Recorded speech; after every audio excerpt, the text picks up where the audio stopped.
नमस्कार दोस्तों, मैं पारुल चौहान आप सभी का स्वागत करती हूं आपके अपने प्यारे से परिवार रोजगार विद अंकित में। कैसे हैं आप सभी? उम्मीद है आप बहुत अच्छे होंगे। यस, मुस्कान, आकांक्षा, शीतल, शिवानी, भानु प्रताप, पुष्पा, कुसुम, संदीप, मनीषा, विमला, रेणु, आंचल, मनीषा, नीलू, सौरभ, सोनू, मोनू, योगेंद्र, पूजा, शोभित, आरती कसौटिया, नामिका, ममता, प्रवीण, संदीप, प्रवीण राठौर, सोनाक्षी, देव, विपिन, सभी को मेरी तरफ से गुड आफ्टरनून, नमस्ते, राधे राधे, राम राम, शस्ति अकाल। प्यारे प्यारे बच्चों, कैसे आप सभी? उम्मीद करती हूँ आप बहुत अच्छे होंगे और आपका रिवीजन भी बहुत अच्छा चल रहा होगा। प्यारे बच्चों, जैसा कि आप जानते हैं, मैंने कल आपका शुरू किया था संघीय कार्यपालिका यानी कि यूनियन एग्जीक्यूटिव, और उसके अंदर सबसे पहला चैप्टर हमने स्टार्ट किया था आपके राष्ट्रपति जी। तो हम राष्ट्रपति जी के बारे में प्यारे बच्चों बहुत सारी चीजें जानने वाले हैं। आप सभी लोग लाइव आ जाएं, सेशन के साथ जुड़ जाएं और फिर हम स्टार्ट करेंगे। आज प्यारे बच्चे, आपका आज क्लास शेड्यूल में नहीं थी। किसने कहा कि आज की क्लास शेड्यूल में नहीं थी? मैंने आपको कल बताया था कि क्लास आपकी रेगुलर होंगी, है ना? बताया था, ये चीज मैंने आपको कल बताया था। और प्यारे बच्चे, इवन मैं आपकी संडे को भी क्लास लूंगी और संडे को एक्स्ट्रा आवर्स में क्लासेस चलेंगी। मतलब आपको एक्स्ट्रा पढ़ना पड़ेगा और उसका कारण ये है कि आपको पॉलिटी के बाद हिस्ट्री भी पढ़ना है। तो जब मैं पॉलिटी आपकी अच्छे से फिनिश करना चाहूंगी तो उसके लिए मुझे एक्स्ट्रा टाइम की जरूरत होगी। अच्छे से खत्म हो, जल्दी खत्म हो। अब जल्दी खत्म करने का मतलब ये नहीं कि मैं आपका सिलेबस जो है उसको फटाफट फटाफट कराने के लिए आपको शॉर्ट में करवा दूं, जी नहीं। एटलीस्ट अगर हम यहाँ पे कोई भी सब्जेक्ट पढ़ रहे हैं तो एटलीस्ट ऐसे तो पढ़ें कि भाई वहां पर हमारी जो चीजें हैं वो हमें कवर हो जाएं, हमारे क्वेश्चंस बन जाएं। अगर पॉलिटी से 2 क्वेश्चन आ रहे हैं, 3 आ रहे हैं, 4 आ रहे हैं, 5 आ रहे हैं, तो एटलीस्ट हमें कम से कम यहां पर उन सारे क्वेश्चंस के आंसर पता हो। ठीक है, चलिए तो फिर अब बिना टाइम वेस्ट किए हम स्टार्ट करते हैं आपकी क्लास को। और आपकी क्लास प्यारे बच्चे, अगर हम बात करते हैं तो आपका टॉपिक चल रहा था, बहुत सारे बच्चे रेगुलर क्लास में नहीं रहते हैं तो उनको पता नहीं चल पाता है। बेटा जी, टॉपिक चल रहा है आपका राष्ट्रपति यानी कि प्रेसिडेंट, और इसमें आज मुझे आपको पढ़ाना है आर्टिकल नंबर 54, क्योंकि आर्टिकल 52 और 53 मैं आपको कल बता चुकी हूं।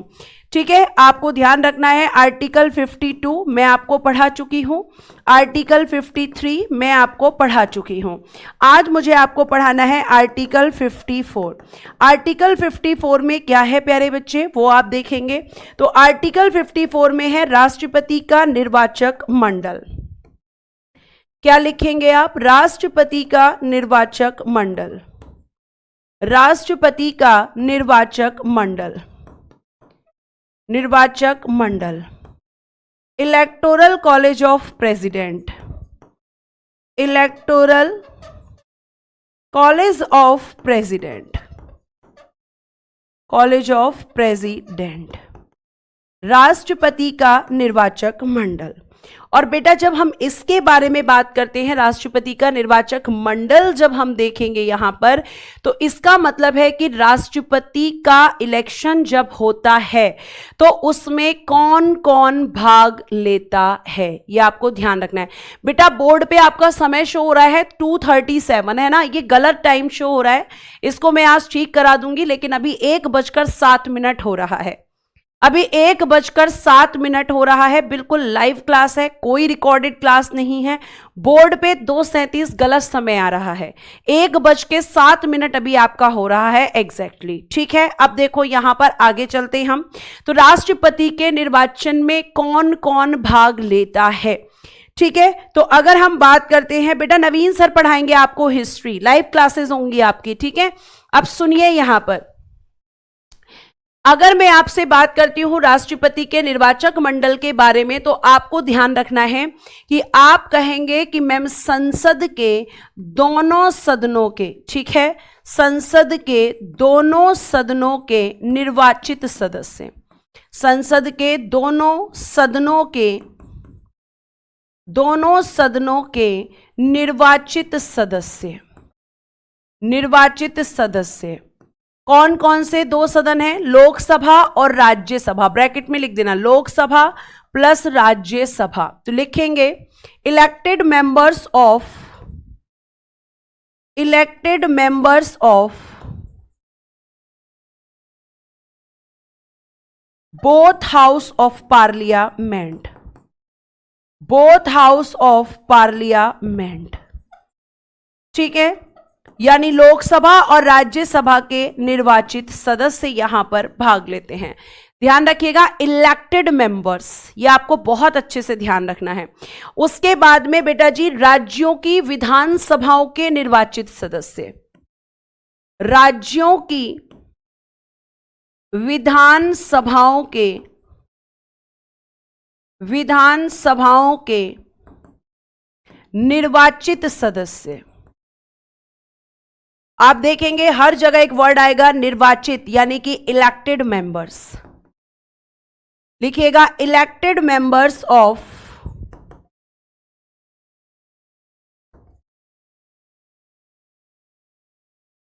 State legislative assembly, state legislative assembly.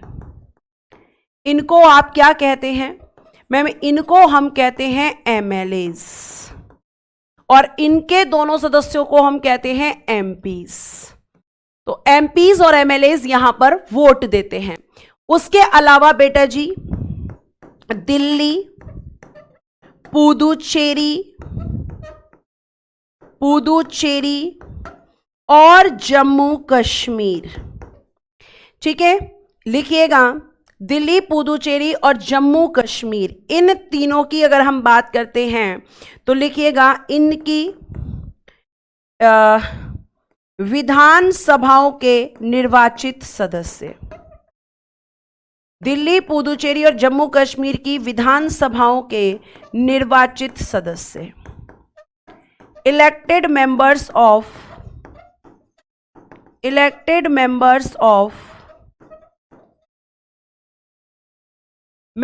Of legislative assembly. इनकी भी विधानसभाएं हैं। मैंने आपको बताया था कि 3 यूनियन टेरिटरीज ऐसी हैं जिनकी आपकी विधानसभाएं हैं, ठीक है, ये आपको ध्यान रखना है। और प्यारे बच्चे आगे से ध्यान रखिएगा कि यहां पर अब यहां पे क्वेश्चन पूछा जाता है कि देखो पहले क्या था कि जो केंद्र शासित प्रदेश थे, जो आपके यूनियन टेरिटरीज थे, अगर हम उनकी बात करते हैं तो उनकी बात को आपको ध्यान रखना है कि यहां पर पहले इनको वोट देने का अधिकार नहीं था।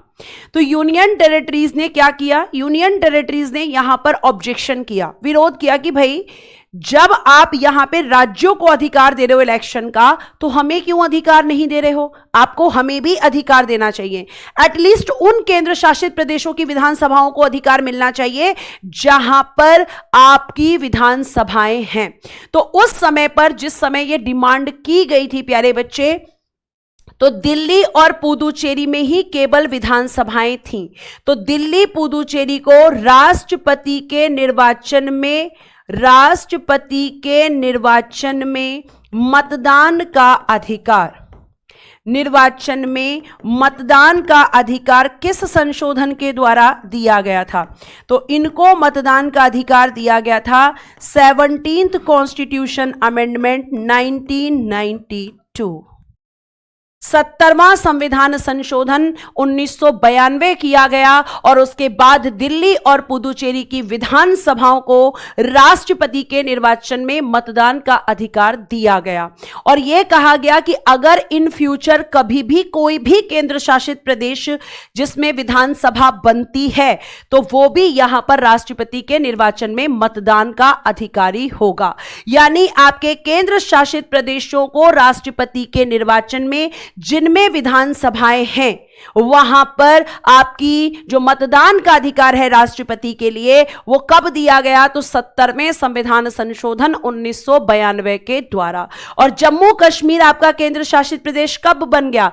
31 अक्टूबर को। तो इसमें भी विधानसभा थी, इसीलिए इसको भी अधिकार मिल गया, क्योंकि 70वें संविधान संशोधन के द्वारा जहां पर भी जिस केंद्र शासित प्रदेश में विधानसभा होगी वो यहां पर मतदान कर सकता है। अगर इन फ्यूचर जाकर अगर मान लो अंडमान निकोबार में विधानसभा बन जाए तो अंडमान निकोबार के एमएलएस भी वोट करेंगे और सारे इलेक्टेड होंगे। ये आप ध्यान रखना कि केवल निर्वाचित सदस्य ही यहां पर वोट करते हैं।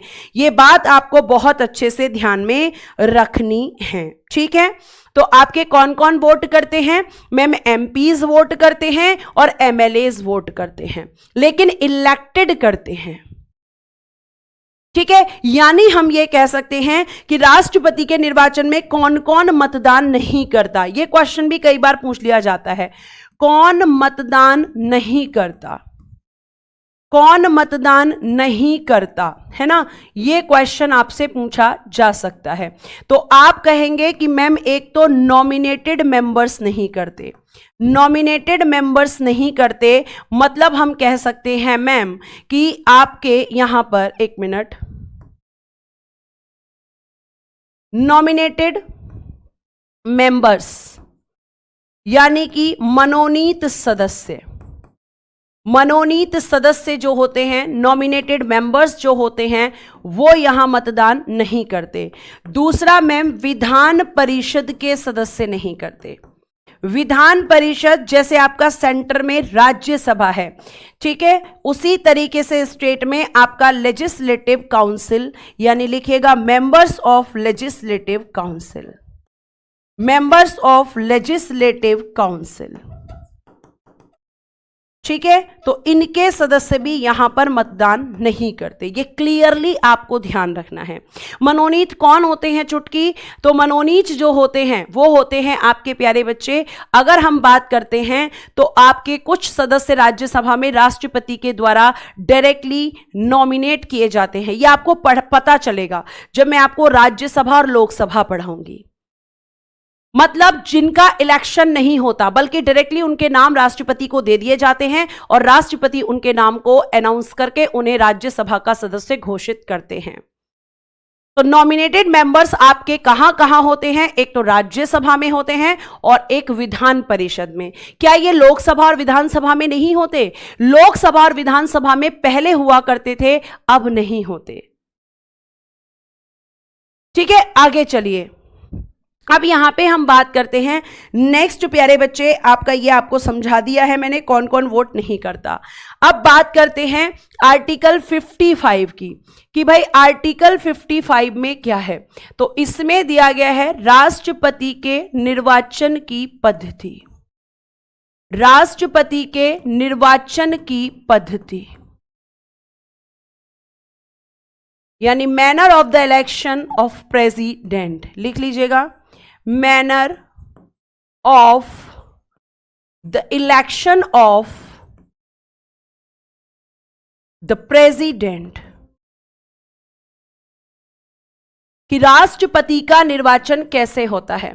तो मैंने आपको बताया था प्यारे बच्चे, और ये बात बहुत अच्छे से बताई थी कि आपको अगर मैं यहां पे ये बताने का प्रयास करूं कि जब मैंने आपको बताया था कि अगर एमपी और एमएलए वोट करते हैं तो इलेक्शन कैसा होता है, आपको बहुत अच्छे से मैंने बताया था।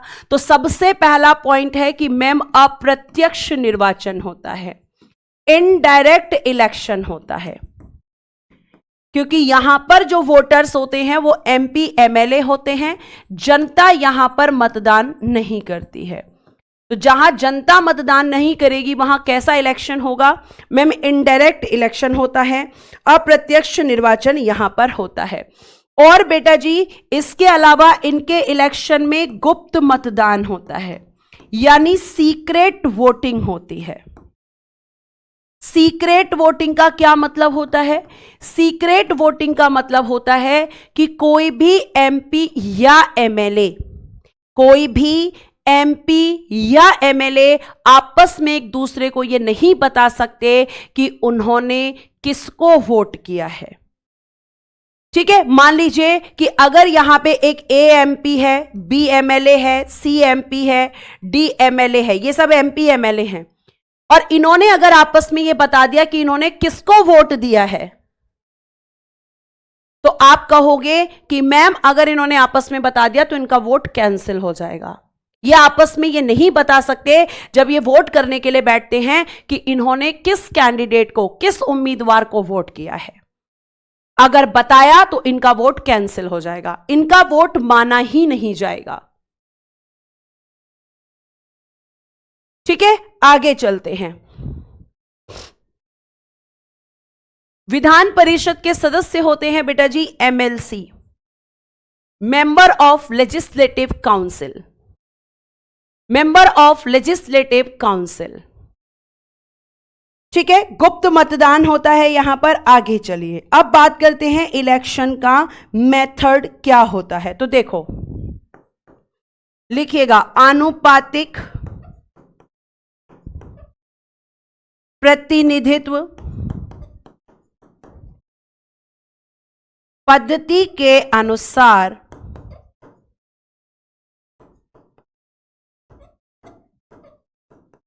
एकल संक्रमणीय मत प्रणाली द्वारा।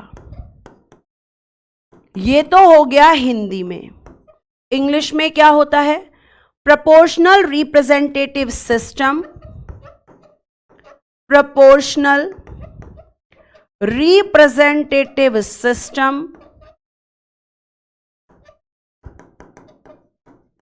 and single transferable system and single transferable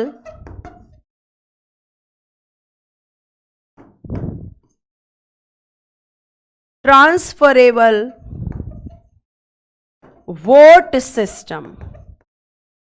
और बेटा जी जितने भी इंडिया में इनडायरेक्ट इलेक्शंस होते हैं, जितने भी भारत में आपके अप्रत्यक्ष मतदान होते हैं, उन सब में यही मेथड लगता है।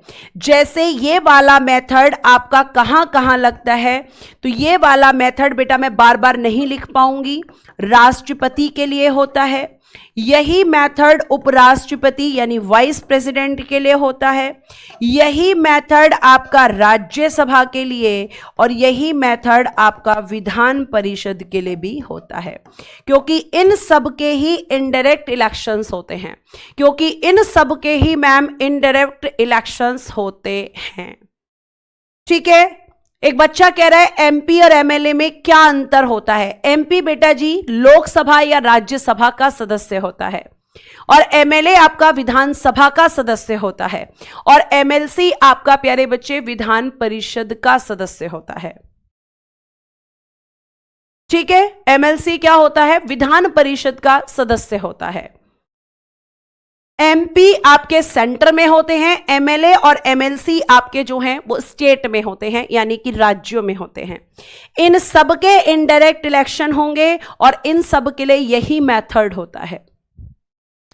ठीक है, इसके अलावा अब जब यहां पे हमने बात की है, तो आगे की तरफ हम यहां पे ये भी आपको बता देना चाहेंगे कि कुछ बच्चे ये पूछते हैं कि मैम राष्ट्रपति का जब इलेक्शन होता है तो राष्ट्रपति को जीतने के लिए कितने वोट की जरूरत होती है, या राष्ट्रपति के इलेक्शन में कितने अनुमोदक और कितने प्रस्तावक होते हैं, ये भी हमें यहां पे पता होना चाहिए। तो प्यारे बच्चे, अगर मैं आपसे बात करती हूं जब राष्ट्रपति का इलेक्शन होता है, तो बेटा जी ध्यान से सुनिए, राष्ट्रपति के निर्वाचन में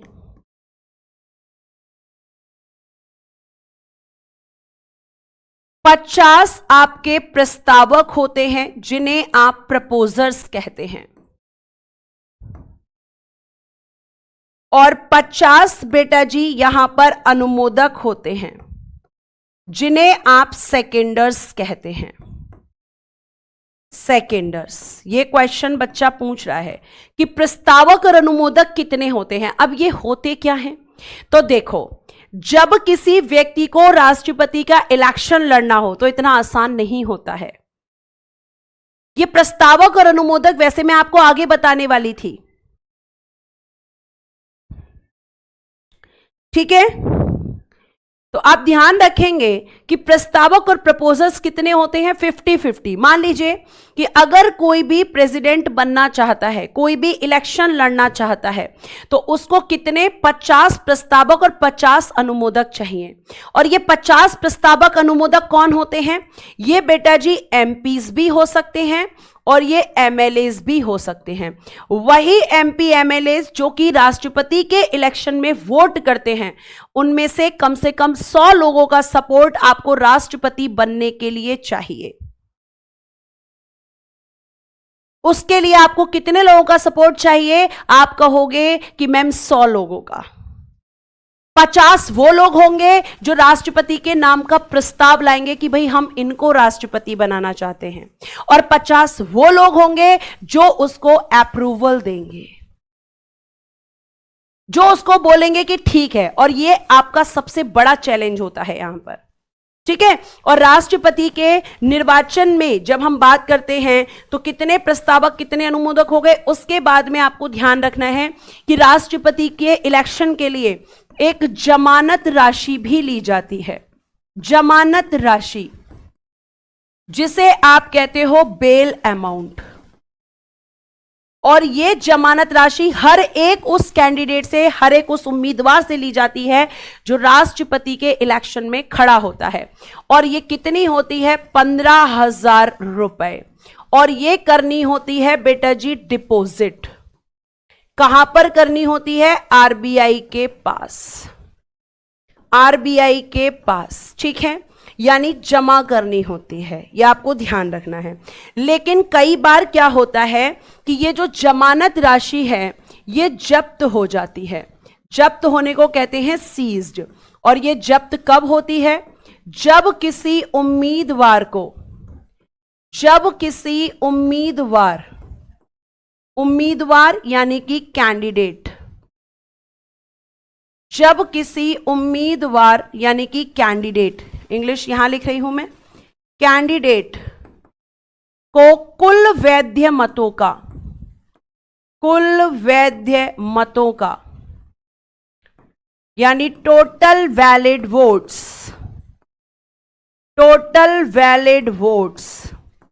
कुल वैध मतों का 1/6 मत प्राप्त नहीं होता।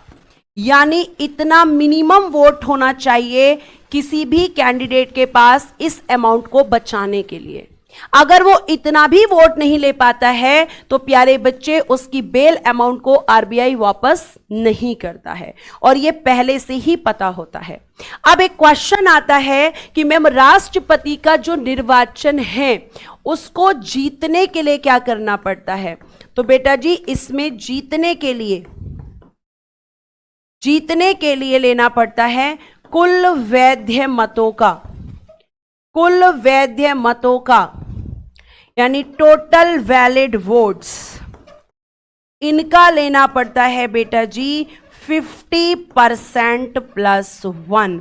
यानी मान लीजिए 2 कैंडिडेट हैं, एक ए कैंडिडेट है एक बी कैंडिडेट है, तो और मान लीजिए कि टोटल वोट पड़ते हैं 1000, तो 1000 का 50% + 1 कितना होगा? 501। तो इतना वोट जिसको प्राप्त हो जाएगा वो यहां पर राष्ट्रपति का इलेक्शन जीत जाएगा।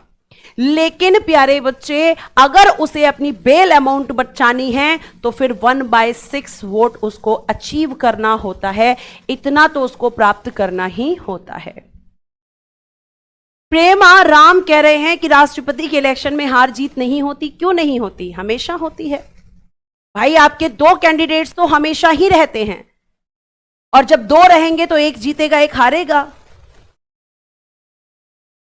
ठीक है। अब यहां पे ध्यान से सुनो, एक बच्चे का क्वेश्चन आ गया कि ये 54 में है कि 55 में है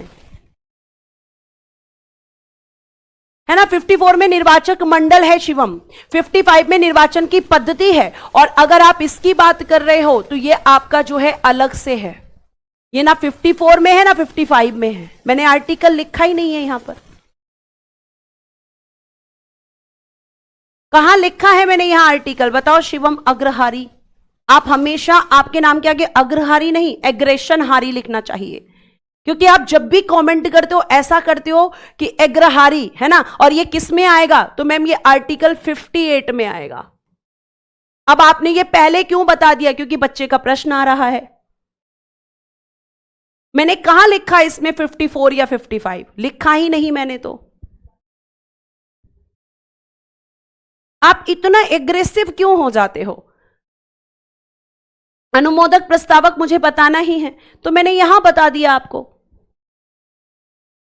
तो आगे से मैं आपको अग्रहारी नहीं, एग्रेशन हारी कहूंगी, है ना, क्योंकि आप जब भी कमेंट करते हो ऐसा कमेंट करते हो कि मतलब ऐसा लगता है कि बस टीचर पे लेके डंडा और बस टूट जाना चाहिए, मुझे पिटाई करनी चाहिए टीचर की।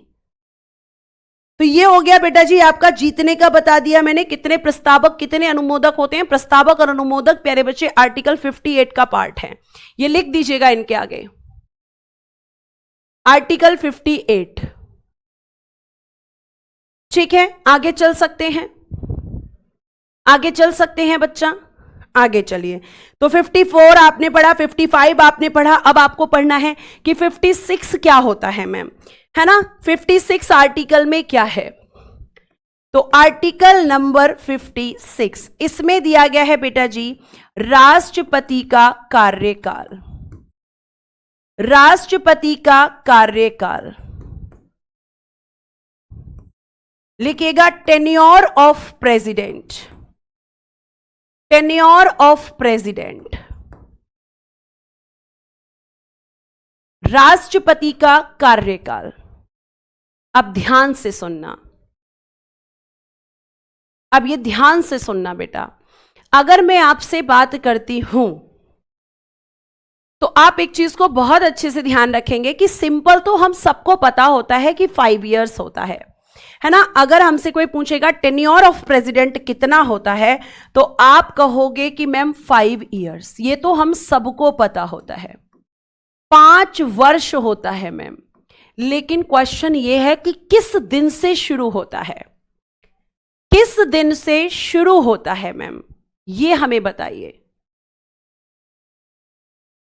ठीक है, तो आप कहोगे कि मैम राष्ट्रपति के पद ग्रहण के दिन से, राष्ट्रपति के पद ग्रहण के दिन से।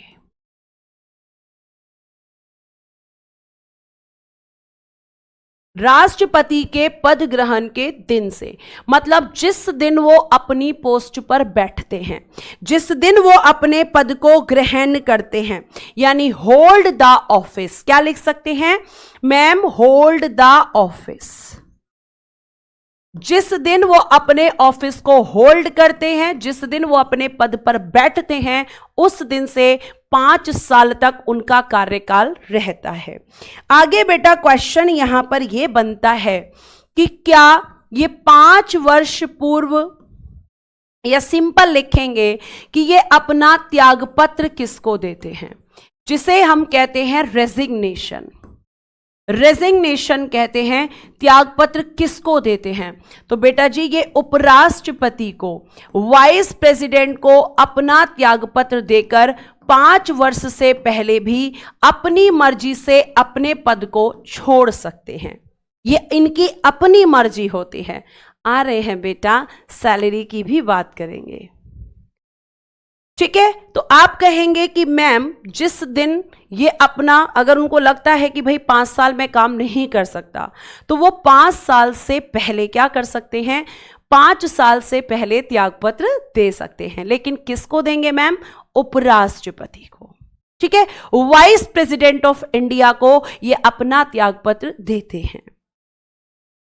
ठीक है, उसके बाद बेटा जी अगर हम बात करते हैं तो एक क्वेश्चन और बनता है कि भाई जब ये उपराष्ट्रपति को अपना त्यागपत्र देते हैं तो उपराष्ट्रपति इसकी सूचना किसको देते हैं? तो ध्यान रखना, यहां पे ही लिखूंगी मैं, जब राष्ट्रपति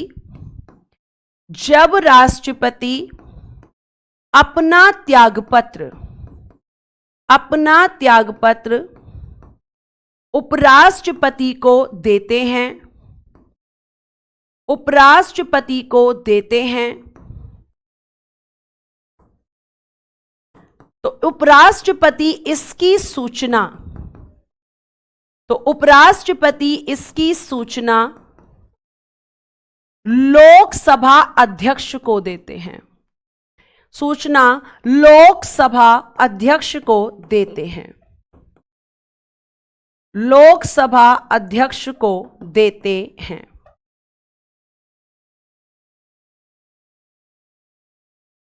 क्यों देते हैं लोकसभा को मैम, क्या जरूरत है लोकसभा की? तो बेटा जी, लोकसभा जो होता है वो आपका जनता का सदन होता है, और जनता के सदन को यह पता होना चाहिए कि भैया कि आपके जो राष्ट्रपति हैं उन्होंने त्यागपत्र दे दिया है। तो यह क्वेश्चन भी बनता है। एक नेक्स्ट क्वेश्चन आपका यह बन सकता है, और इसका आंसर आप देंगे, क्या राष्ट्रपति 5 वर्ष के बाद आफ्टर 5 years, आफ्टर 5 years, 5 वर्ष के बाद अपने पद पर रह सकते हैं, अपने पद पर रह सकते हैं? यस या नो, जल्दी बताओ। क्या राष्ट्रपति 5 वर्ष के बाद अपने पद पर रह सकते हैं?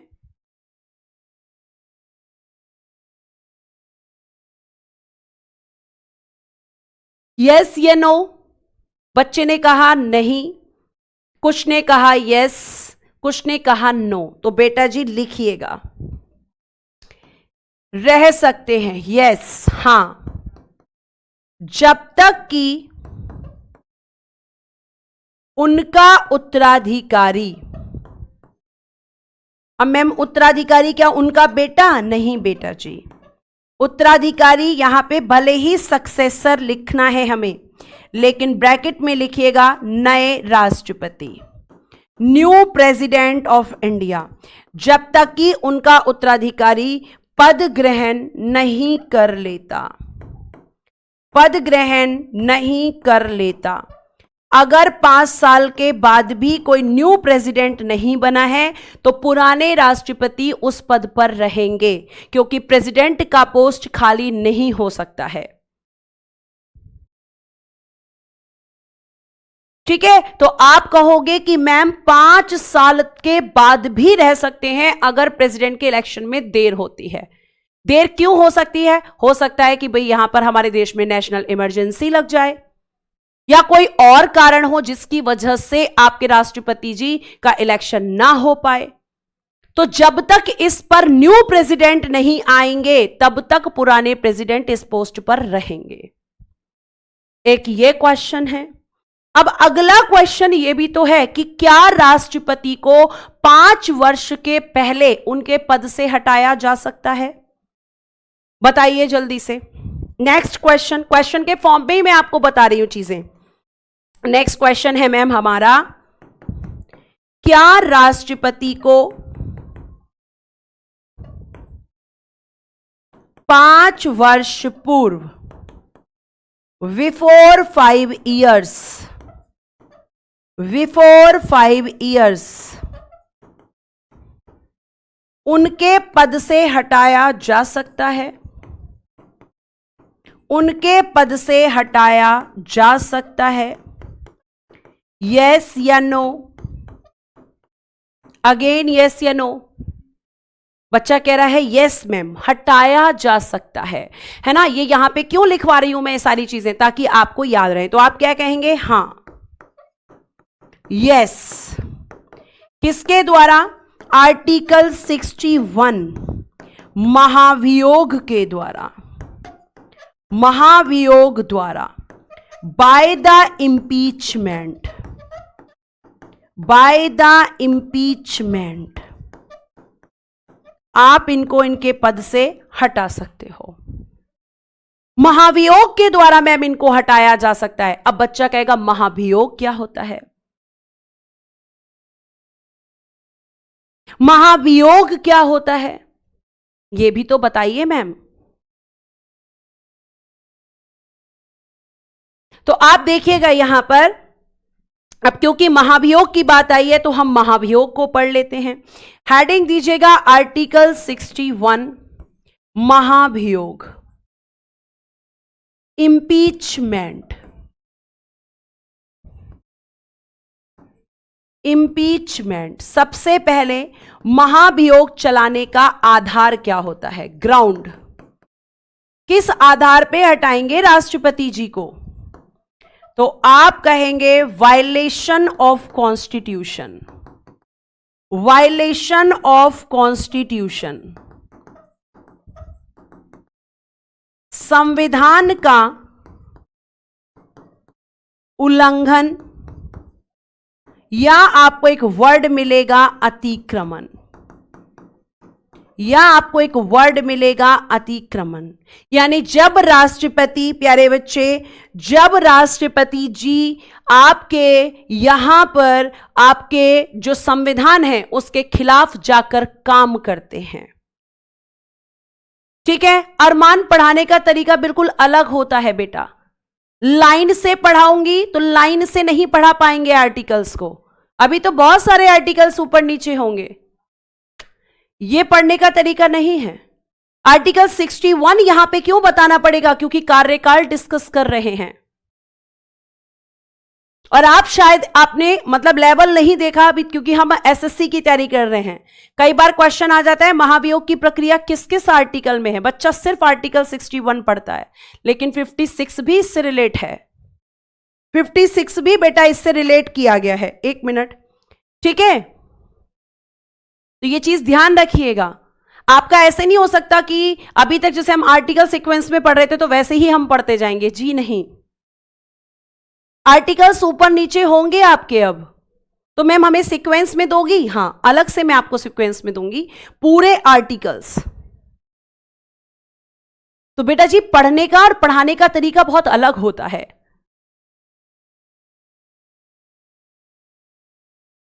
आपको जो आर्टिकल्स हैं वो सीक्वेंस में मैं एक अलग पीडीएफ दूंगी, लेकिन यहां पे अगर आप कहोगे कि सीक्वेंस में पढ़ाते चले जाओ तो वो पॉसिबल नहीं है, क्योंकि राष्ट्रपति से अलग आर्टिकल्स रिलेट हैं, फिर वाइस प्रेसिडेंट से कुछ आर्टिकल रिलेट है, कैसे पढ़ा दूंगी सीक्वेंस में बताओ भाई। आपका आर्टिकल 62, 63 किससे रिलेट करेगा? आपका उससे 63 किससे रिलेट करेगा? उपराष्ट्रपति से। अब बीच में मैं उपराष्ट्रपति तो पढ़ाऊंगी नहीं भाई, 63 मुझे स्किप करना पड़ेगा क्योंकि उपराष्ट्रपति एक अलग टॉपिक है, ठीक है बेटा। तो ये सारे बच्चों के लिए था। अब आगे सुनिए, तो आधार क्या होता है? संविधान का उल्लंघन, या हम कह सकते हैं संविधान का अतिक्रमण। मैम इसका हम कह सकते हैं यहां पर आधार होता है महाभियोग का।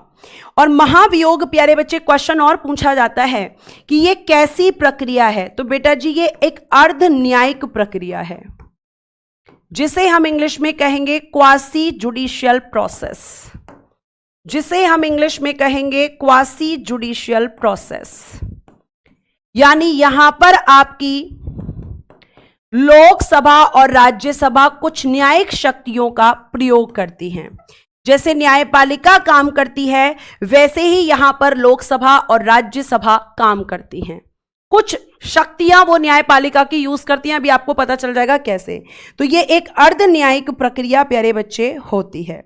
अब आता है कि जो महाभियोग है, ठीक है, महाभियोग, तो इससे रिलेटेड जो प्रस्ताव होता है, इसमें क्वेश्चन बनता है कि महाभियोग प्रस्ताव कहां पेश होगा?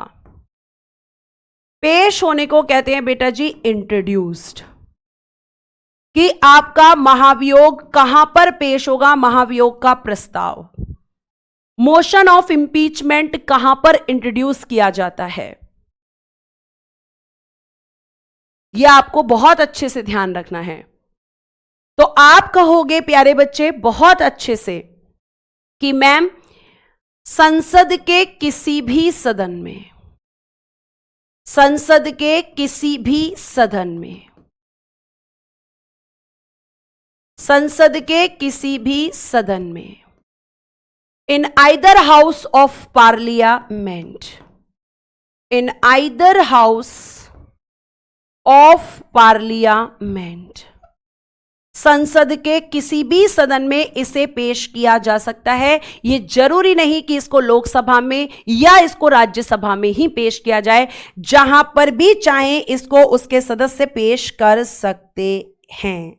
अब इसका प्रोसेस क्या होता है मैम, इसका प्रोसेस क्या होता है? तो हम एग्जाम्पल क्या ले लेते हैं बेटा, सुन लो। हम एग्जाम्पल ले लेते हैं, एक उदाहरण ले लेते हैं, और एग्जाम्पल मैम हम लेंगे कि महाभियोग का जो प्रस्ताव है, महाभियोग का प्रस्ताव यानी मोशन ऑफ इंपीचमेंट, इंग्लिश में भी आप लिख सकते हो मोशन ऑफ इंपीचमेंट। मान लीजिए कि इसको हमने करना है या इसको किया गया लोकसभा में पेश, इंट्रोड्यूस इन लोकसभा, लोकसभा में पेश हुआ। अब लोकसभा का पहला काम क्या होगा जब वो इसे पेश करेगी? डिटेल से पढ़ा रही हूं, ध्यान से सुन लीजिए। तो आप कहोगे कि मैम हमने माना कि इसे लोकसभा में पेश किया गया है, तो लोकसभा का सबसे पहला काम क्या होगा? लोकसभा का बेटा जी सबसे पहला काम होगा कि वो क्या करेगा? राष्ट्रपति को देगा, राष्ट्रपति को, ध्यान से सुनिएगा, सबसे पहला काम होगा राष्ट्रपति को सूचना यानी कि नोटिस देना, नोटिस। और ये जो नोटिस दिया जाएगा, लिखिएगा आपका 14 दिन पहले, 14 दिन पूर्व, बिफोर 14 डेज, बिफोर 14 डेज। राष्ट्रपति को 14 दिन पहले यह नोटिस दिया जाएगा कि भैया तुम्हारे खिलाफ इंपीचमेंट आ रहा है, महाभियोग आ रहा है। और बेटा जी ये जो नोटिस दिया जाएगा ना, इस नोटिस पर लोकसभा के 1/4 सदस्यों का हस्ताक्षर होना चाहिए, 1/4 मेंबर्स का क्या चाहिए? सिग्नेचर। ठीक है, सिग्नेचर ऑफ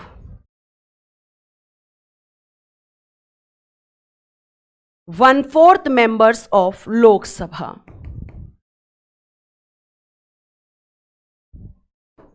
ऑफ लोकसभा।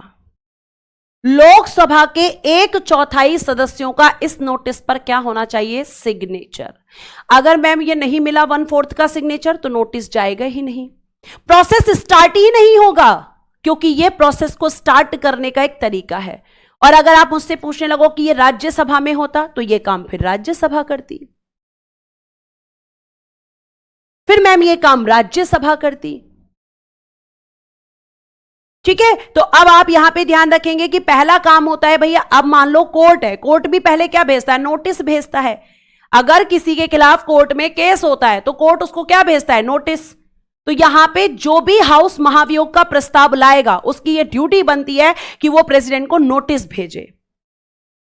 तो प्रेसिडेंट को नोटिस भेजा जाएगा, 1/4 मेंबर्स का उस नोटिस पर सिग्नेचर चाहिए, जो भी सदन भेज रहा है। अगर मैम यहां पे राज्यसभा में पेश होता तो लोकसभा की जगह आप राज्यसभा लिख देते। ठीक है, आगे देखिए। अब यहां पे नोटिस भेजने के बाद क्या होता है? तो नोटिस भेजने के बाद में प्यारे बच्चे यहां पर नोटिस भेज दिया, फिर क्या होगा? फिर क्या होगा? पहला काम ये हो गया। दूसरा काम, प्रस्ताव लोकसभा में पेश होगा, प्रस्ताव लोकसभा में पेश। ठीक है, तीसरा काम क्या होगा? फिर यहां पर होगी प्रस्ताव पर चर्चा, डिस्कशन ऑन द मोशन। कौन करेगा प्रस्ताव पर चर्चा? तो भैया लोकसभा के सदस्य, लोकसभा के सदस्य इस प्रस्ताव पर चर्चा करेंगे कि भाई ये गलत है, सही है, ये आप बताइए। यहां पर ये यहां पर डिस्कशन होगा। भाई जिस कुछ सदस्य इन पे ब्लेम लगाएंगे, कुछ कहेंगे कि भाई ये चीज सही नहीं, तो यहां पे डिस्कशन होगा। और डिस्कशन होने के बाद क्या होगा मैम? डिस्कशन होने के बाद प्यारे बच्चे अगर यहां पे सबको सहमति लगती है, ठीक है, तो डिस्कशन होने के बाद में लिखिएगा, एक मिनट, कौन सा पॉइंट होगा ये? चौथा होगा। फिर प्यारे बच्चे यहां पर प्रस्ताव 2/3 बहुमत से पारित, 2/3 बहुमत से पारित होगा। यानी पास्ड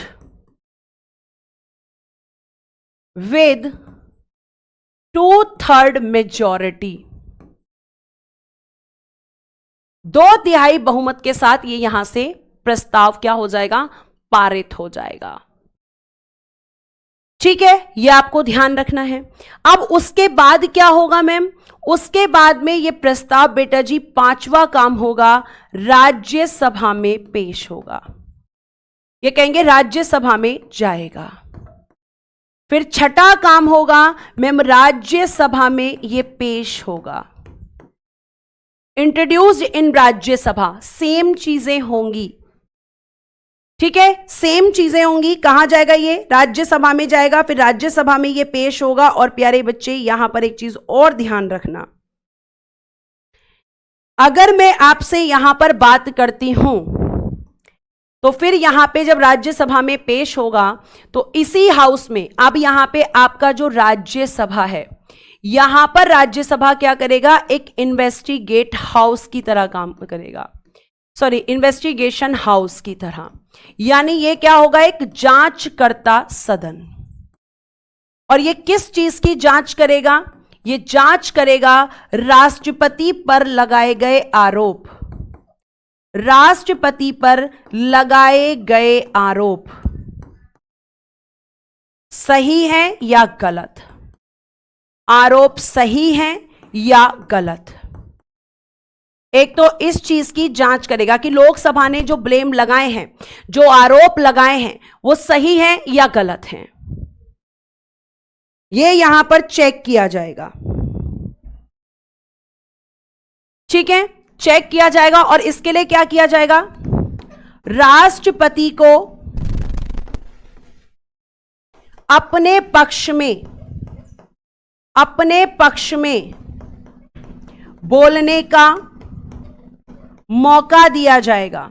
जैसे आपका कोर्ट क्रिमिनल से पूछता है कि भाई तुमने यह अपराध किया है या नहीं किया है, अगर राष्ट्रपति नहीं आ पाते हैं तो राष्ट्रपति अपनी जगह किसी व्यक्ति को भी यहां भेज सकते हैं। तो ये सारा काम कहां पर होगा, राज्यसभा में। अब राज्यसभा ने इन्वेस्टिगेट कर लिया सारी चीजों को, है ना। अब यहां पे क्या होगा, राज्यसभा में भी चर्चा होगी। और अगर राज्यसभा में चर्चा होने के बाद पता चलता है कि आपके राष्ट्रपति जी जो हैं उन पर जो आरोप लगे हैं वो सही हैं, तो राज्यसभा में भी क्या होगा, प्रस्ताव 2/3 बहुमत से पारित, 2/3 बहुमत से पारित हो जाएगा। अगर आरोप सही है तो, ब्रैकेट में लिख लेना, अगर आरोप सही हैं तो यहां पर प्रस्ताव पास कर दिया जाएगा। और उसके बाद क्या होगा, उसके बाद क्या होगा, राष्ट्रपति को अपना पद छोड़ना होगा, राष्ट्रपति को अपना पद छोड़ना होगा। एक क्वेश्चन बच्चा बहुत पूछता है, वो भी लिख लो। आज तक किसी भी राष्ट्रपति को महाभियोग के द्वारा नहीं हटाया गया।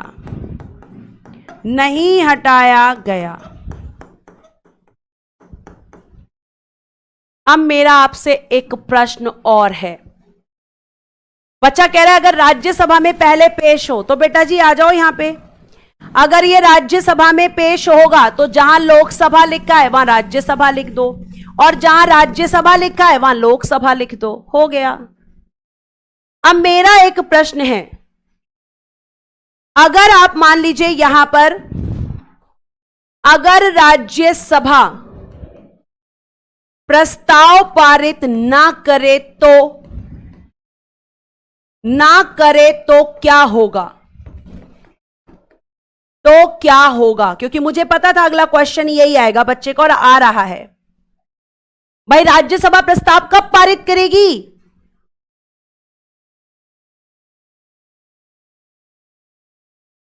बताइए यहां पर, अगर जहां आप ये कहना चाह रहे हो कि राज्यसभा में पेश हो, तो जहां लिखा है लोकसभा वहां कर दो राज्यसभा, और जहां लिखा है राज्यसभा वहां कर दो लोकसभा। सेम प्रोसेस होता है चाहे किसी भी सदन से स्टार्ट हो। क्या हो जाएगा? वेरी गुड विक्की मैम, अगर ऐसा होगा तो प्रस्ताव समाप्त हो जाएगा, प्रस्ताव आगे बढ़ेगा ही नहीं, ये खत्म हो जाएगा, क्योंकि राज्यसभा ने ये कह दिया कि प्रेसिडेंट की कोई भी गलती नहीं है। प्रस्ताव वही समाप्त हो जाएगा और प्रेसिडेंट नहीं हटेंगे। ठीक है, तो ये हुआ आपका आर्टिकल 56 के साथ आर्टिकल 61 का मैचिंग, कि किस तरीके से राष्ट्रपति को हटाया जाता है। अब जैसे कोर्ट यहां पे इन्वेस्टिगेशन करवाता है पुलिस से, तो देखो आप क्या राज्यसभा कर रहा है ना, इसीलिए इसको कहते हैं क्वासी जुडिशियल प्रोसेस। अगर प्रस्ताव पास नहीं हुआ, महाभियोग वहीं खत्म। मान लो लोकसभा में ना हो, तो लोकसभा में भी नहीं होगा तो प्रस्ताव, यानी राष्ट्रपति को हटाने के लिए दोनों सदनों से स्पेशल मेजॉरिटी से आपका प्रस्ताव पारित होना बहुत जरूरी है। 2/3 बहुमत से प्रस्ताव का पारित होना बहुत जरूरी है बेटा। एक एक पॉइंट जो आपके दिमाग में आ सकता है मैं आपको बताती हूं। ठीक है, आगे चलिए। अब हमें कौन सा आर्टिकल पढ़ना था मैम? अब हम पढ़ेंगे आर्टिकल नंबर 57। और इसमें क्या है, बच्चा पूछ रहा था अभी मुझसे थोड़ी देर पहले कि कितनी बार राष्ट्रपति बन सकते हैं, कितनी बार राष्ट्रपति बन सकते हैं, यह बच्चे का प्रश्न था। तो लिखिएगा यहां पर राष्ट्रपति का पुनर्निर्वाचन। इसमें है राष्ट्रपति का पुनर्निर्वाचन, re election of the president, re election of the president, राष्ट्रपति का पुनर्निर्वाचन। बच्चा कह रहा है 2 बार। जी नहीं, आपके देश में कितनी भी बार बन सकते हैं। शुभम कह रहे हैं 2/3 ना मिले तो बेटा फिर प्रस्ताव पास ही नहीं होगा, और प्रस्ताव पास नहीं होगा तो प्रस्ताव खत्म हो जाएगा। ठीक है, आगे चलते हैं। तो राष्ट्रपति का पुनर्निर्वाचन देखिएगा, यहां पर ध्यान से सुनिएगा। एक व्यक्ति कितनी भी बार राष्ट्रपति बन सकता है। आपके यहां पर कोई लिमिट नहीं है, ठीक है, लेकिन उसको क्या करना पड़ेगा? लेकिन उसको मैम हर 5 साल पे इलेक्शन जीतना पड़ेगा। कोई लिमिट नहीं है। आप जो बोल रहे हो ना 2 बार, वो लिमिट है आपकी अमेरिका में। अमेरिका में एक व्यक्ति 2 ही बार प्रेसिडेंट बन सकता है, लेकिन इंडिया में ऐसा नहीं है। ठीक है, बच्चा कह रहा है कि कितनी उम्र तक? बेटा जी जब तक मर नहीं जाते तब तक बन सकते हैं। आपके यहां पर मैक्सिमम एज ऑफ प्रेसिडेंट नहीं है। 2 बार वाला जो कॉन्सेप्ट है वो अमेरिका का है, भारत का नहीं जी। ठीक है, अगर आप मुझसे पूछ रहे हैं कि अमेरिका में कितनी बार बन सकते हैं, तो बेटा अमेरिका में केवल 2 बार, लेकिन भारत में ऐसा नहीं है। ये 2 बार वाला कॉन्सेप्ट आपका चलता है अमेरिका में। और आपको मैं ये बता दूं कि आपके अभी तक एक राष्ट्रपति हैं डॉक्टर राजेंद्र प्रसाद जी। लिखिएगा डॉक्टर राजेंद्र प्रसाद जी। ये कौन थे? मैंने आपको बताया था, first president of India. First president of India आपके यही थे। और बेटा अभी तक यही आपके ऐसे राष्ट्रपति हैं जिन्होंने इस पद को 2 बार ग्रहण किया है। ये राष्ट्रपति रहे थे 1950 से 1962। एकमात्र भारत के राष्ट्रपति जिन्होंने इस पद को 2 बार ग्रहण किया है। 2 बार ग्रहण किया है, केवल अभी तक यही है। और किसी ने नहीं किया है। सोनी कह रही है अगर इनको महाभियोग से हटाया जाए तो दोबारा बन सकते हैं। जी हां, बिल्कुल बन सकते हैं अगर वो इलेक्शन को जीत जाते हैं। बेटा जी, पीएम का मैक्सिमम एज नहीं होता, प्रेसिडेंट का नहीं होता, एमपी का नहीं होता, एमएलए का नहीं होता, आपका सीएम का नहीं होता। सीएम कितनी बार बन सकते हैं? कितनी भी बार। पीएम कितनी बार बन सकते हैं? कितनी भी बार। एमएलए कितनी बार बन सकते हैं? कितनी भी बार। एमपी कितनी बार बन सकते हैं? कितनी भी बार। आपके यहां पर मिनिमम एज है, मैक्सिमम एज इनके लिए नहीं है। मैक्सिमम एज होती है जजेस के लिए, उनके लिए मिनिमम एज नहीं है, उनके लिए मैक्सिमम एज है। तो डॉक्टर राजेंद्र प्रसाद जी ही हैं जो अभी तक आपके 2 बार इस पद पर बैठे हैं।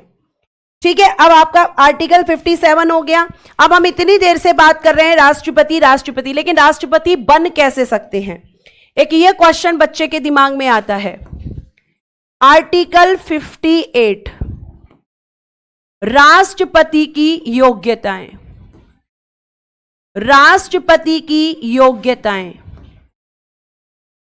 क्वालिफिकेशंस ऑफ प्रेसिडेंट, क्वालिफिकेशंस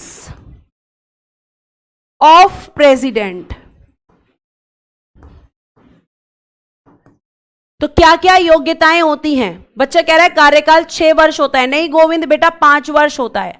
आपने 6 वर्ष कहां पढ़ लिया? ठीक है, अब देखिए यहां पर अगर हम बात करते हैं, आपका पहला लिखिएगा कि अगर कोई भी प्रेसिडेंट बनना चाहता है तो उसे भारत का नागरिक बनना चाहिए, मतलब भारत का नागरिक होना चाहिए। आपका विदेशी राष्ट्रपति नहीं बन सकते, यानी citizen of India. Citizen of India. प्यारे बच्चे, सेकंड, उसकी मिनिमम एज यानी न्यूनतम आयु 35 वर्ष होनी चाहिए। 35 वर्ष लिखना। मैक्सिमम, अधिकतम कितनी होनी चाहिए? तो लिखना नो लिमिट। नो लिमिट, कोई लिमिट नहीं है मैम, नो लिमिट। मिनिमम है मैम, मैक्सिमम नहीं है। ठीक है, दूसरा, उसके बाद लिखेंगे तीसरा क्वालिफिकेशन, लाभ के पद पर ना हो। लाभ के पद पर ना हो। Do not hold office of the profit. Office of the profit, इसका क्या मतलब है मैम? इसका मतलब है कि आपके यहां पर अगर आप में से कोई राष्ट्रपति बनना चाहता है तो भैया सरकारी नौकरी नहीं होनी चाहिए। आपको ऐसे किसी भी आपको ऐसे किसी भी जॉब में नहीं होना चाहिए जिसके लिए आपको सरकार के द्वारा सैलरी दी जाती है। लाभ का पद होता है एक तरीके से गवर्नमेंट जॉब। आपके यहां पर एमपी, एमएलए जो होते हैं या फिर आपके जो उपराष्ट्रपति होते हैं या आपके गवर्नर, ये आपके ऑफिस ऑफ द प्रॉफिट नहीं होते। ठीक है, ऑफिस ऑफ द प्रॉफिट नहीं होते हैं। तो लाभ का पद क्या होता है? गवर्नमेंट जॉब होती है। एमपी, एमएलए या फिर वाइस प्रेसिडेंट, गवर्नर, ये लाभ के पद में नहीं आते हैं। ठीक है, तो ये आप ध्यान रखेंगे। स्टैटिक जीके की क्लास नहीं है ना आपकी, तो पढ़ लीजिए थोड़ा सा। तो लाभ के पद पर नहीं होते हैं। ठीक है, 7वें कभी बेटा हम प्रेसिडेंट पढ़ रहे हैं, वाइस प्रेसिडेंट नहीं। ठीक है, उसके बाद में चौथा होता है कि भैया दिवालिया नहीं होने चाहिए। Do not insolvent. Do not insolvent, जिन्हें आप कहते हैं बैंकरप्ट। आपने देखा होगा कि कुछ लोग जो हैं बैंक से लोन लेते हैं और उसको नहीं देते हैं।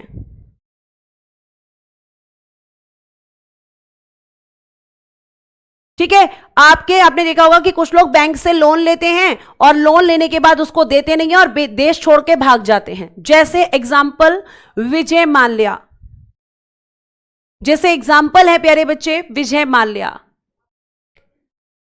तो आप कहेंगे कि मैम विजय माल्या ने क्या किया था, बैंक से कर्जा लिया और बैंक को कर्जा दिए बिना फिर वो यहां से भाग गया, उसको बैंक ने वापस नहीं दिया पैसा।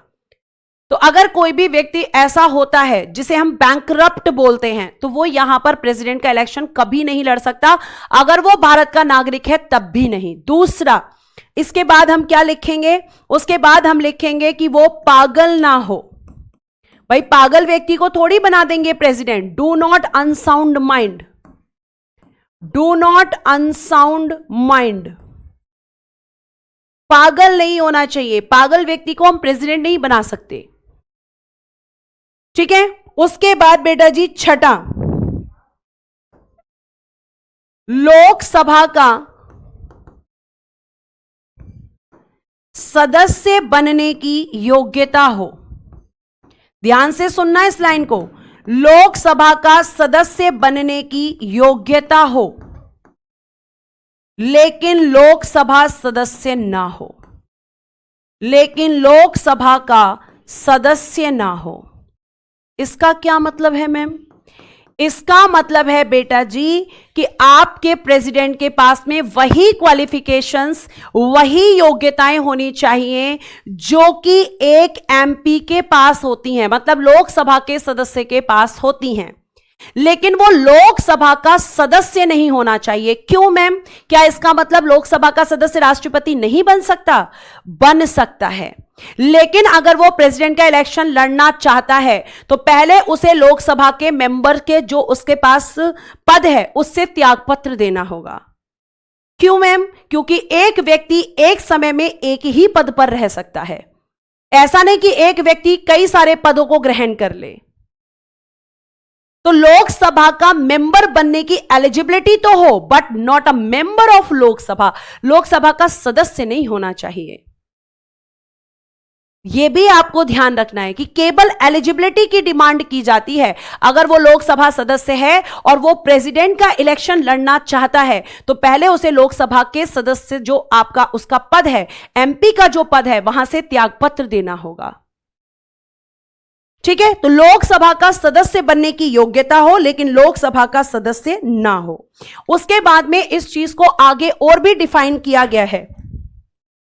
ठीक है, यह कहा गया है कि अगर कोई भी, देखो यहां लिख रही हूं मैं, अगर कोई भी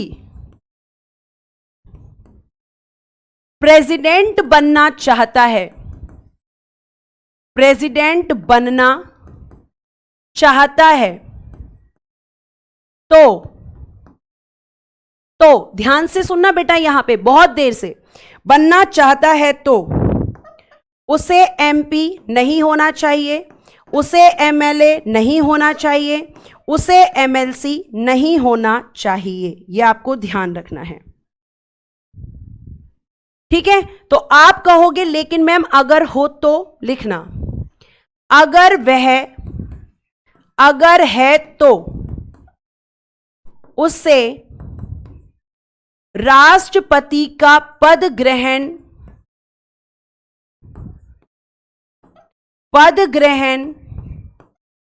करने के दिन से, अगर है तो उसे राष्ट्रपति का पद ग्रहण करने के दिन से जिस सदन का वह सदस्य था, जिस सदन का वह सदस्य था, वहां उसका पद रिक्त यानी कि वैकेंट माना जाएगा। क्योंकि मैंने अभी बोला कि एक व्यक्ति एक समय पर एक ही पद ग्रहण कर सकता है।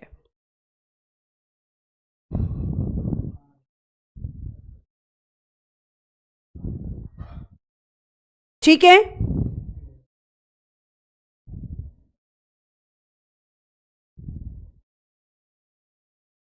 यह है यहां पर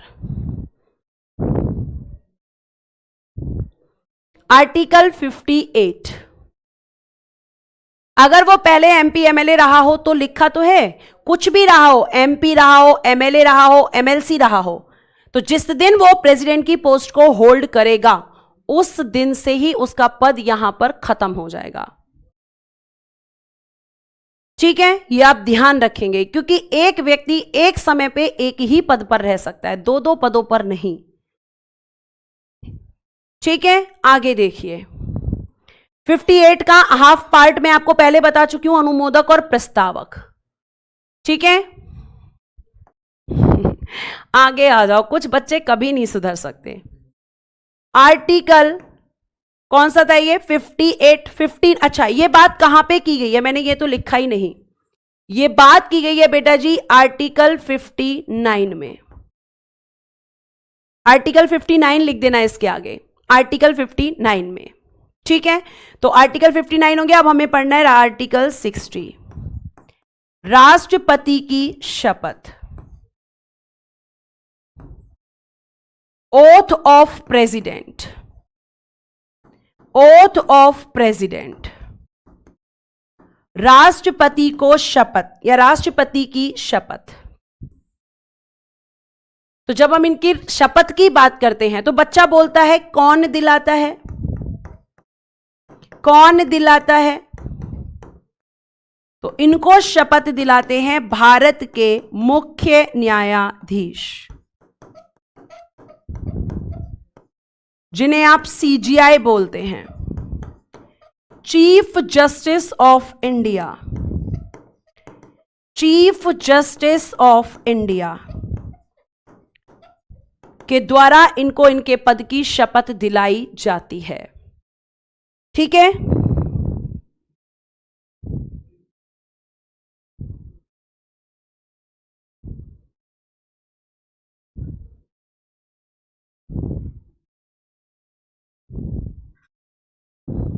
इनको इनके पद की शपथ दिलाई जाती है। भैया वेतन की बड़ी चिंता है।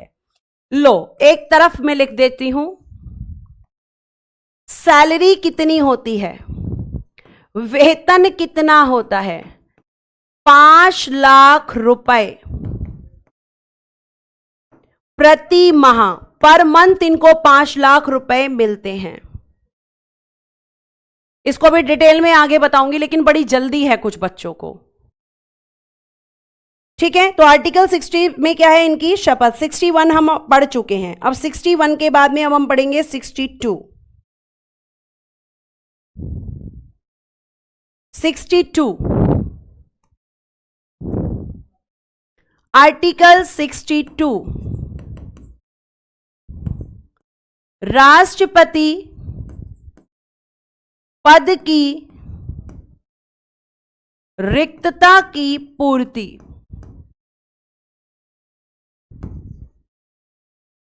Fulfil the vacancy of the president. राष्ट्रपति पद की रिक्तता की पूर्ति। लेकिन मैम, मुझे पता था कि मैं जैसे ही सैलरी की बात करूंगी तुम सीधा मुझ पे आ जाओगे कि मैम आपकी सैलरी कितनी है। बेटा मेरी सैलरी कितनी है या कितनी नहीं है तो मैं आपको ये बता दूं ना, काम चल जाता है, बढ़िया से जीवन चल रहा है, इतनी है।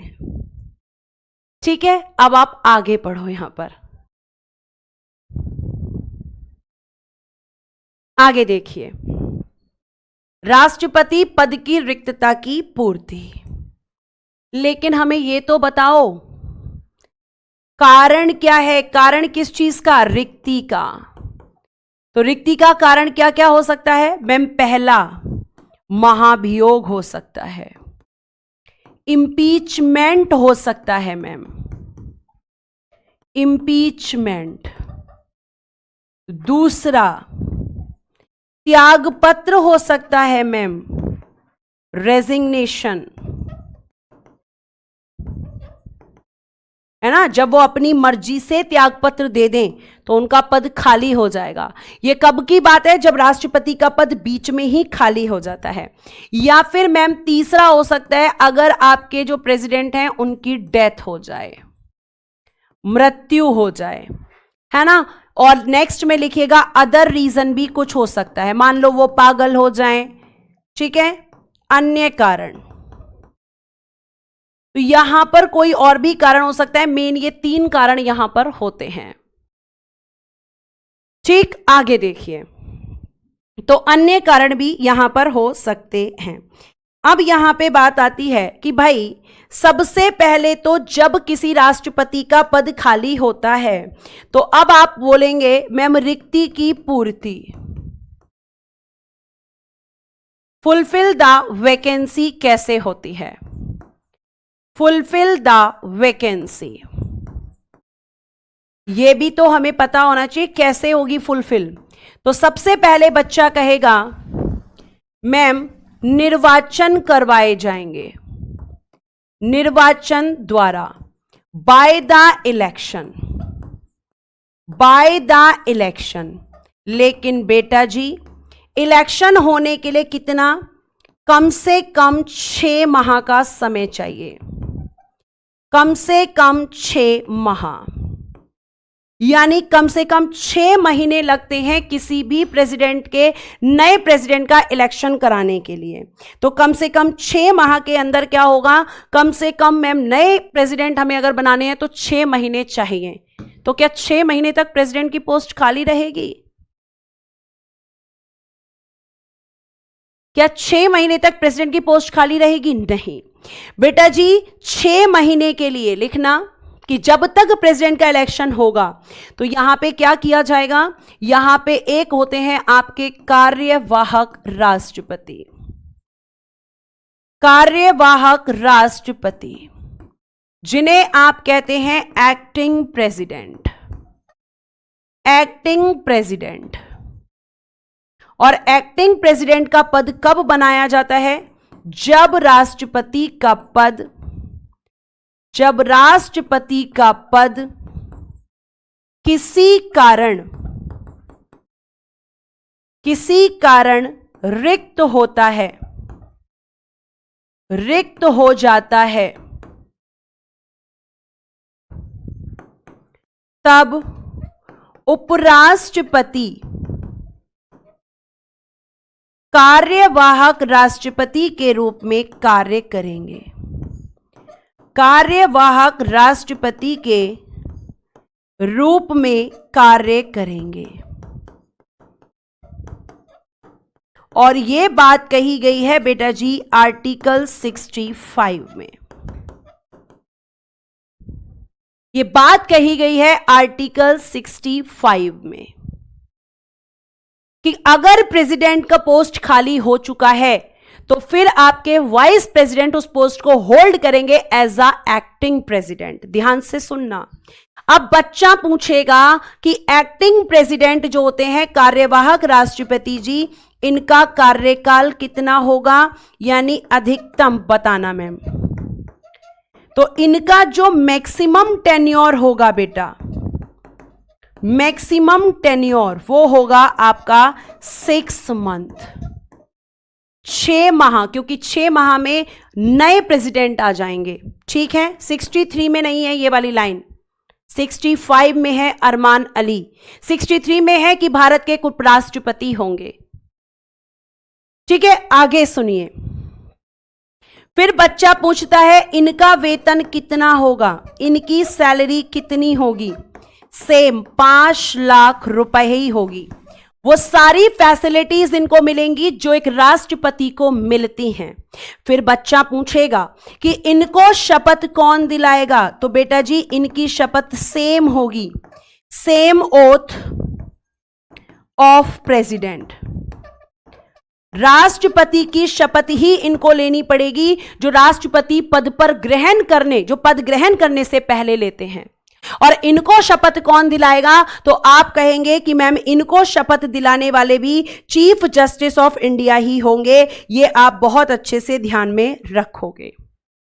लेकिन मैम अब हमारा एक क्वेश्चन और है, एक क्वेश्चन और है, और वो क्वेश्चन क्या है कि आपने बोला अभी कि अगर प्रेसिडेंट नहीं है, ये नहीं है, तो इनकी जगह वाइस प्रेसिडेंट आ जाते हैं एक्टिंग प्रेसिडेंट के रूप में।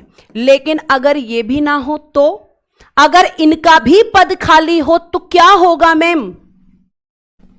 तो आप कहोगे कि मैम अगर इनका भी पद खाली होगा तो उसके बाद में बनेंगे chief justice of India.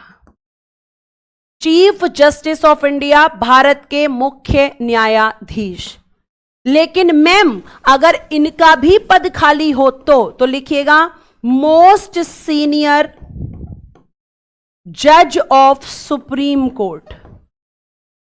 Supreme court, उच्चतम न्यायालय का वरिष्ठतम न्यायाधीश। उच्चतम न्यायालय का वरिष्ठतम न्यायाधीश। तब मैम ये बन जाएगा, तब मैम ये बन जाएगा। आप कहोगे अगर ये भी नहीं होगा तो ये तो होगा ही होगा, क्योंकि सुप्रीम कोर्ट में टोटल आपके चीफ जस्टिस के साथ में जो जजेस वो होते हैं 34 टोटल। अगर केवल जजेस पूछोगे तो 33। ठीक है, ये आपको ध्यान रखना है कि अगर प्रेसिडेंट नहीं है तो वाइस प्रेसिडेंट, और अगर ये दोनों नहीं है तो चीफ जस्टिस ऑफ इंडिया, जिन्हें आप कहते हैं भारत के मुख्य न्यायाधीश। भारत के मुख्य न्यायाधीश। क्या आज तक chief justice of India acting president का पद ग्रहण किए हैं? जी हां, यह क्वेश्चन पूछा जाता है, यह क्वेश्चन पूछा भी गया है कई बार एग्जाम में। देखो आपको मैं बता दूं प्यारे बच्चे, इससे रिलेटेड क्वेश्चन क्या बनता है। देखो 1967 से 1969 तक भारत के राष्ट्रपति थे। भारत के राष्ट्रपति पता है कौन थे? उनका नाम है डॉक्टर जाकिर हुसैन। डॉक्टर जाकिर हुसैन। इनकी हो गई बेटा जी डेथ।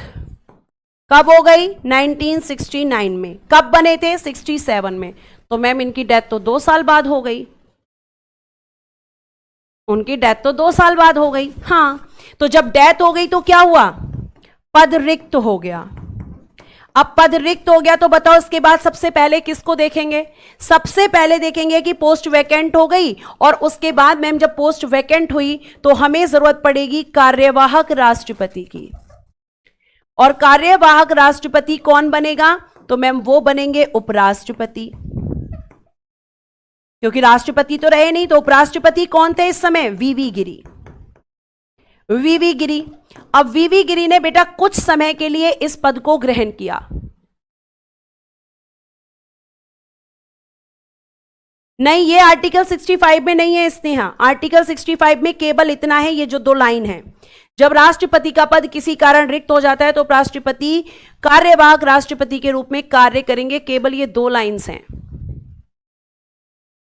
ठीक है,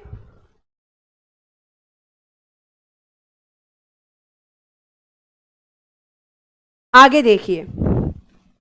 अब यहां पे वीवी गिरी, इन्होंने कुछ समय के लिए तो इस पद पे काम किया, लेकिन उसके बाद इन्होंने भी क्या दे दिया? इन्होंने दे दिया त्यागपत्र। इन्होंने रिजाइन दे दिया। अब मैम जब इन्होंने भी रिजाइन दे दिया तो कौन आ गया? तो उसके बाद में यहां पर इस समय इन्हों मैं इधर लिख रही हूं, आप नीचे लिख लेना। ठीक है, तो उस समय पर आपके सीजीआई थे M Hidayatullah. M Hidayatullah. M Hidayatullah ये थे आपके चीफ जस्टिस ऑफ इंडिया। इन्होंने क्या किया? कार्यवाहक राष्ट्रपति का पद ग्रहण किया। पद ग्रहण। और ऐसा करने वाले प्यारे बच्चे ये कौन है? भारत के एकमात्र मुख्य न्यायाधीश। लिख लेना, भारत के एकमात्र मुख्य न्यायाधीश, एकमात्र सीजीआई जिन्होंने कार्यवाहक राष्ट्रपति के रूप में काम किया था 1969 में। एक ही क्लास में सब पढ़ लो तुम, है ना। एक क्लास में तुम चीफ जस्टिस की शपथ, उपराष्ट्रपति की शपथ, जो पढ़ा रही हूं वो मत पढ़ना, ये आदत होती है बच्चों की। ठीक है, तो ये आपका यहां पर ऐसा आज तक हो चुका है।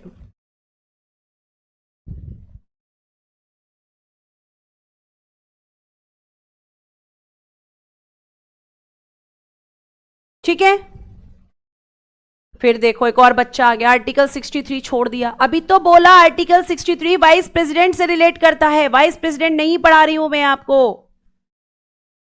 आपको पढ़ा रही हूं प्रेसिडेंट। कहां से आ जाते हो, मतलब क्या दिमाग में रख के आते हो तुम, ये बताओ मुझे। ठीक है, अब आपका एक सुनिएगा, आर्टिकल 71 बहुत अच्छा आर्टिकल है, देखना इसमें दो लोगों की बात होगी, राष्ट्रपति और बेटा जी उपराष्ट्रपति, दोनों से रिलेट है ये आर्टिकल। इसमें कहा गया है अगर इन दोनों के चुनाव में कोई विवाद होता है,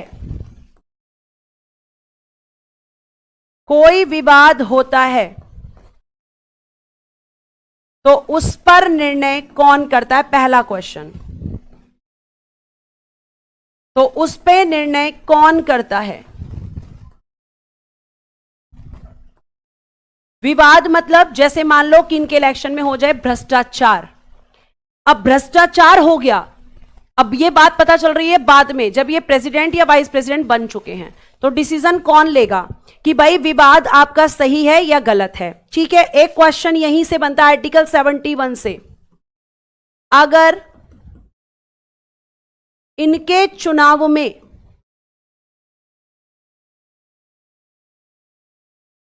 विवाद सही पाया जाता है,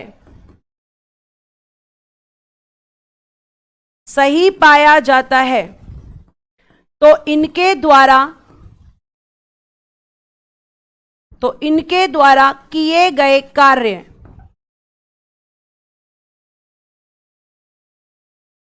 वैध होंगे या अवैध, यानी वैलिड होंगे या इनवैलिड।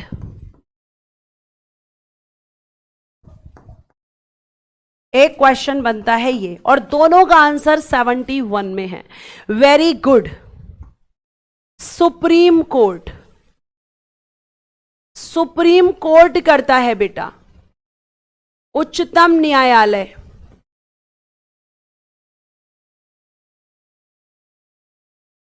और इसका जो डिसीजन होता है इस मामले में वो अंतिम निर्णय होता है, फाइनल जजमेंट होता है इसका। इसके बाद आप किसी कोर्ट में नहीं जा सकते। ठीक है, कोई बात नहीं अमर, इट्स ओके बेटा।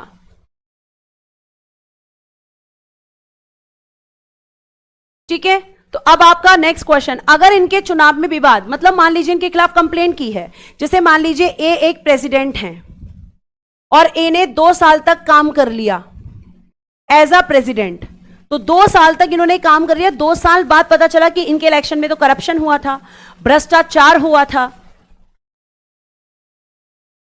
अब भ्रष्टाचार सही साबित हो गया, तो ए ने 2 साल तक जो काम किया वो वैलिड होगा कि इनवैलिड होगा, बताइए। वो वैलिड होगा कि इनवैलिड होगा, बताइए। लास्ट क्वेश्चन है ये।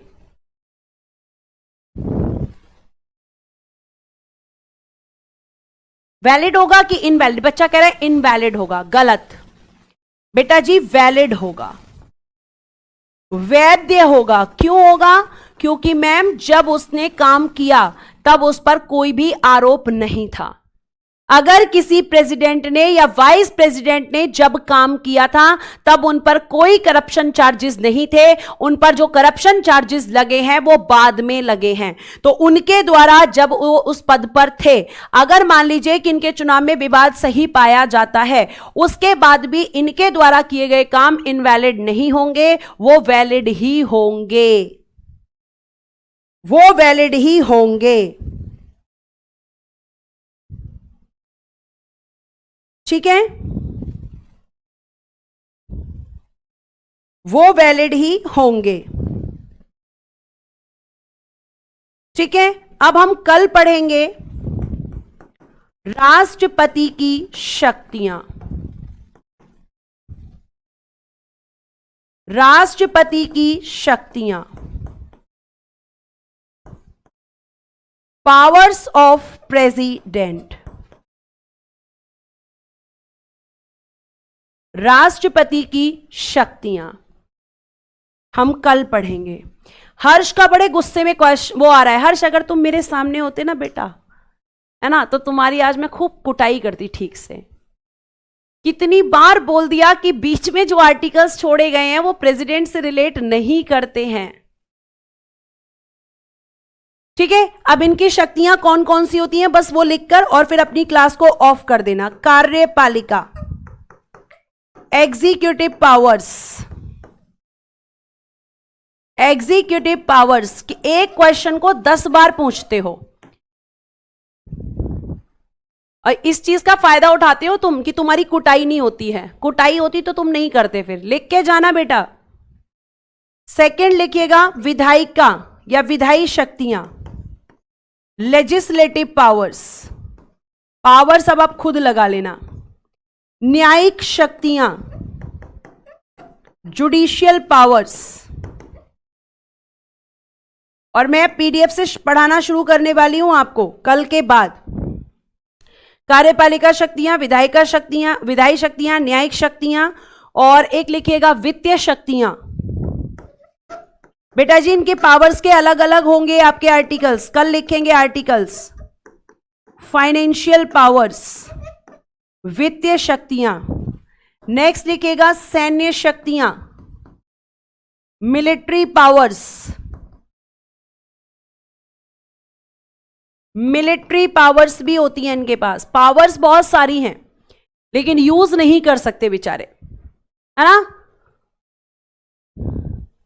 तो आप लिखेंगे कि विधायी शक्तियां, न्यायिक शक्तियां, सैन्य शक्तियां। एक लिखिएगा राजनयिक बोलते हैं इनको हिंदी में, राजनयिक या कूटनीतिक शक्तियां।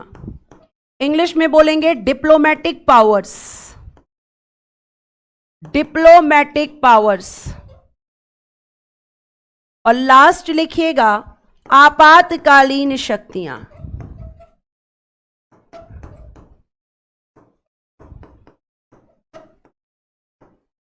Emergency powers, emergency powers. यानी आपातकाल भी हम प्रेसिडेंट के साथ ही खत्म कर देंगे। ये आज नहीं पढ़ पाएंगे बच्चे, है ना। दिमाग में उनके यही रहता है 1 घंटे की क्लास, लेकिन ध्यान रखना संडे 3-3 घंटे क्लास लगानी पड़ सकती है और तुम्हें अगर मेहनत करनी ही पड़ेगी सिलेक्शन लेना है तो। ठीक है प्रिया, सारे आर्टिकल्स होंगे 85, 86, 87, 108, 123, 143 सब इनमें होंगे, इन शक्तियों में ये सारे होंगे। ठीक है, ये आपको ध्यान रखना है। चलिए, thank you so much, bye bye, take care and good day everyone. जय हिंद, जय भारत। हंसते रहें, मुस्कुराते रहें और हमेशा खुश रहें।